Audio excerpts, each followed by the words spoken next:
Hello viewers, so right now I'm at my second station, and again it's a 2017 Nissan Murano. Nothing much of a difference with the 2016, so I did change the oil. So let me flip the camera and show you.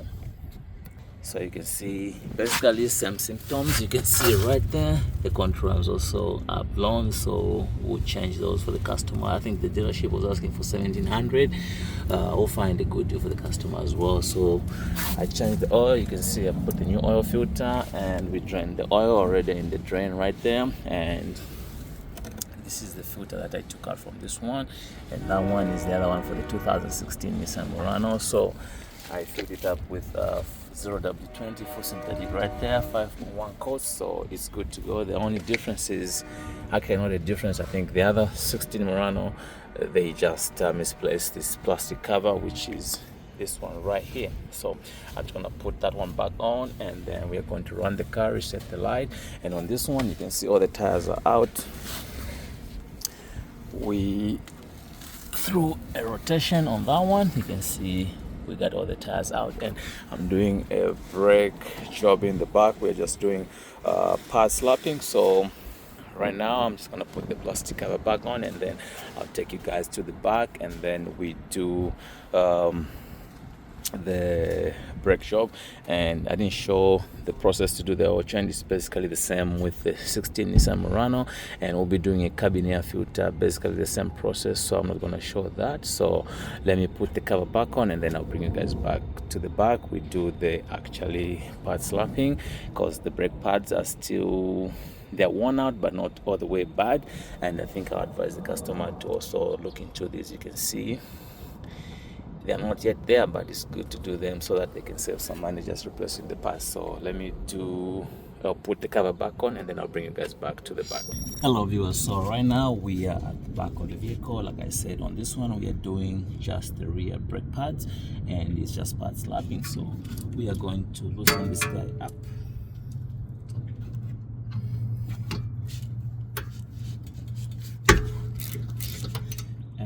To loosen that, I'm using a 40mm socket right there with the wrench, and we'll take this sliding pin off just like so.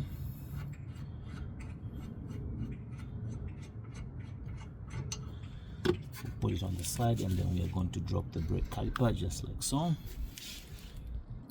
Next move, we are going to compress the piston. We're using a C-clamp just like so.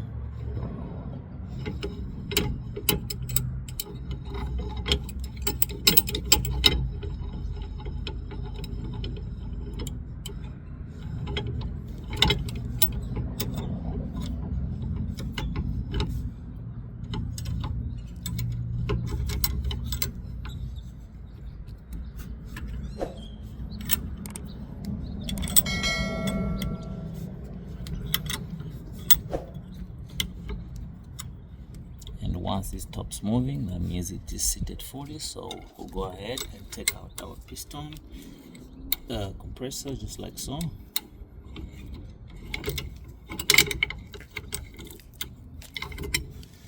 And then we are going to take out our brake pads. You can see they are not completely bad, but it's a good catch so that you save some money by not replacing the rotor. So let me show you how good brand new brake pad looks. You can see this is a new one. You can see the brake material is thicker than the one we just took out. So we'll take these two off just like so, and then I'll bring you guys back. We need to take the hardware, clean it, and then we go from there.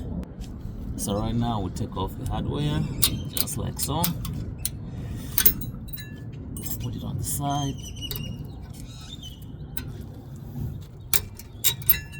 and then we're going to use a wire brush. We're going to clean where the hardware came from, just like so.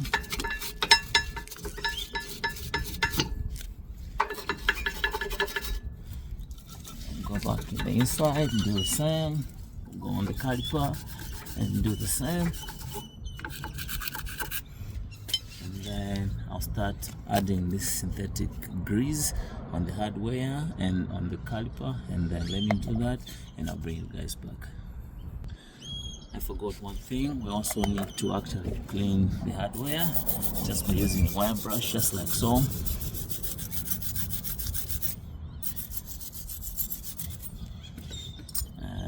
the same with the other one.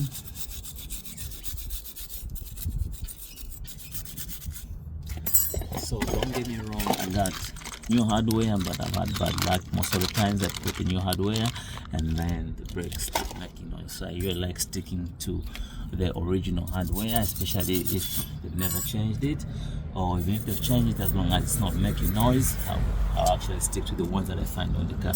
So right now I'm gonna loop the hardware and then I'll bring you guys back.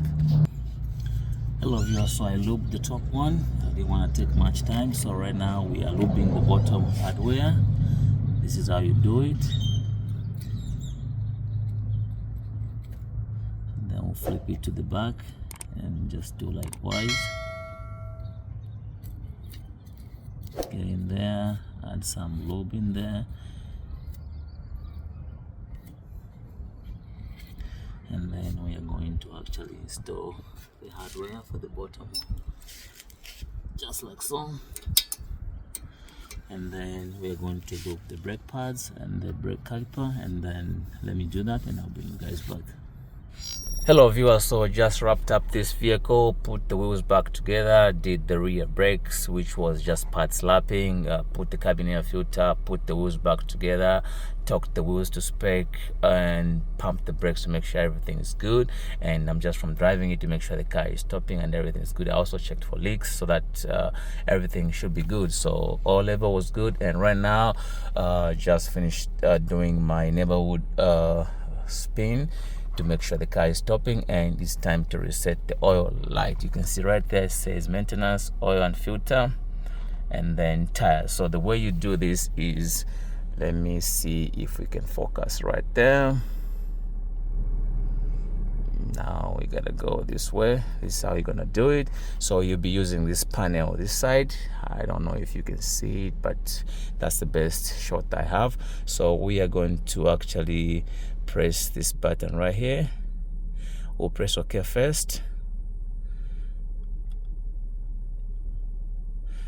You can see the screen there changes, and then we'll keep scrolling to the side. We'll go to settings, and once you get to settings, we're going to press OK. And once you press OK, you can see you bring up that page right there, and then we have to scroll down to the maintenance section right there. So we are going to use this button to scroll down,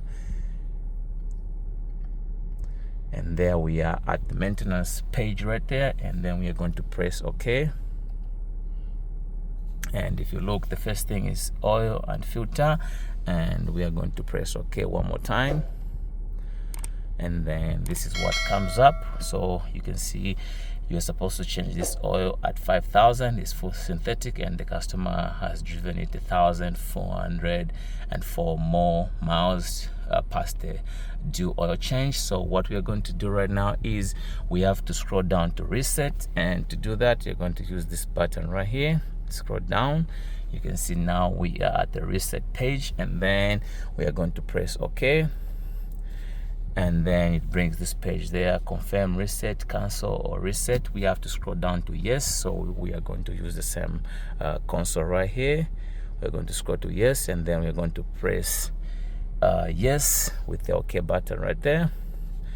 And there you go, we got 0 miles. So it's to start counting down from 5,000 until we get to the next oil change. So we are going to come out of there just like so, and then we'll go to the tires. We did the rotation, so we'll scroll down to the tire page right there using the same console. We'll press OK,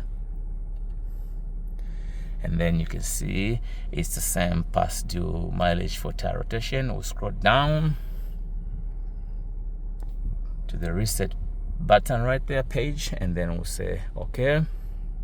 It's the same process.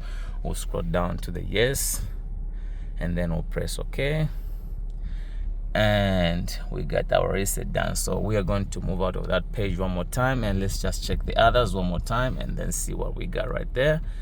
On that one we got 0. So basically that's how you do the reset for an oil change and tire rotation on the 2017 Nissan Murano. Thanks for watching. So I'll catch you on the last station, which is the 2019 Toyota RAV4. We're just gonna do an oil change, so I'll catch you on the next one.